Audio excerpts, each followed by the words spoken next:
अहिल्यानगरमध्ये रील्सच्या नावाखाली 31.70 लाखांची फसवणूक, त्या दोघांना अटक। पैशांसोबत सोशल मीडियावर रील्स बनवण्याचा बहाणा करून विश्वास संपादन करत 31.70 लाखांची रोकड आणि लॅपटॉप लंपास करणाऱ्या एका तरुणाला MIDC पोलिसांनी अटक केली आहे। सुजित राजेंद्र चौधर, राहणार निपाणी जळगाव, तालुका पाथर्डी असे अटकेतील आरोपीचे नाव आहे। पोलिसांनी त्याच्याकडून 16,50,000 रुपये हस्तगत केले आहेत।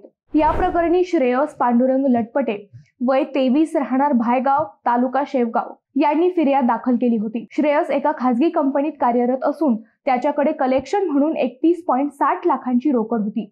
ही माहिती सुजितला मिळाल्यानंतर त्याने श्रेयसला पैशांसोबत रील्स करायचे आहेत असे सांगत त्याचा विश्वास संपादन केला।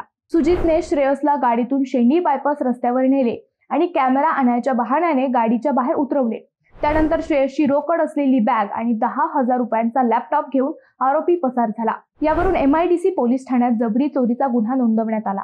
पोलीस उपनिरीक्षक चौधरी यांच्या नेतृत्वाखालील तपास पथकाने आरोपी सुजितचा भाऊ अक्षय उर्फ सागर यालाही ताब्यात घेतले। त्याच्याकडे चौकशी केली असता चोरलेली रक्कम दोघांमध्ये वाटून घेतल्याची माहिती समोर आली।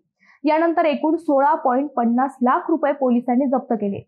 अक्षयला अटक करून न्यायालयात हजर केले असता त्याला 3 दिवसांची पोलीस कोठडी सुनावण्यात आली आहे।